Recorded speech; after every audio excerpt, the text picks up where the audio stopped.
We've seen 2 trades in the NFL this year with the trade deadline coming on Tuesday that one would think will have a lasting effect and also have shown how it's kind of a copycat league.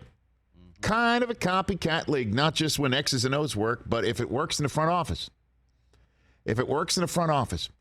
Now, not everything's repeatable. For instance, the Bucks pushed the button on Brady. That worked. Rams pushed the button on Stafford. That worked. How many times have the Colts tried to push the button on a one-shot veteran quarterback deal? Yeah, a few. Multiple times. Didn't work. Over. Hasn't worked. Can't say it won't work. It's worked. And then another way of doing business is to just F all them picks, right? That's the whole concept of less need.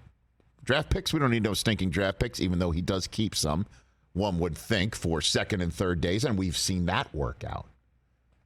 So the 49ers are like, we don't have a first-round pick next year, so let's just trade away second, third, and fourth-round picks next year, too.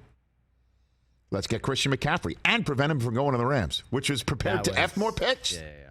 That's one way to do it. So you've seen that as a copycat. Another copycat is what the Rams did last year in effing the picks, or a pick. They went and they got Von Miller for their defensive line. Whew. And at the time, I'll be honest, did anybody sit around and think, you know what the Rams need is more pass rush with Aaron Donald up front? You know what they need? They need more pass rush. And I guess it's one of those things where can't have enough pass rush. Can't have enough pass rush. And we saw Von Miller eventually work his way into that mix for the Rams and prove to be a highly valuable commodity in making their run to the Super Bowl and winning it with Matthew Stafford in his first shot with the Rams. So what did we see yesterday? First thing I thought of was that Von Miller trade. When you saw a team at 6-0 already with Brandon Graham balling out and Jordan Davis and Fletcher Cox on that defensive line, and the defense is balling out in Philadelphia, what did they do? More pass rush. And they got a guy who had 18 and a half sacks last year. They flipped a 4 for Robert Quinn and add him to the defensive line. And now he's coming to this team with the Philadelphia Eagles coming off of a bye week as the lone remaining undefeated team in the NFL. I love this move. 4th-round pick, bring in Robert Quinn, and the Bears paying $7 million of his salary, which I imagine upped the draft choice that they received from Philadelphia. They're paying most of his salary. So Philly's getting him on like a veteran minimum. All it is a 4th-round pick, and I made sure I made a note of this. So I bookmarked it yesterday, so let me get this right.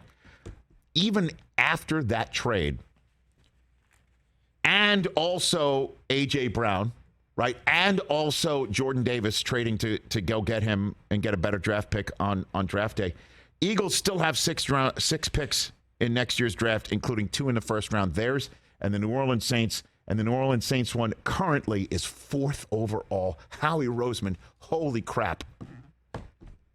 What a move. They still have 6 next year, 2 firsts, including a top 5, and they're 6-0. And they just added Robert Quinn for hardly $1.01. And all it is a 4th-round pick. Holy cow. That's the way you win championships. That's the way you're aggressive. Well done.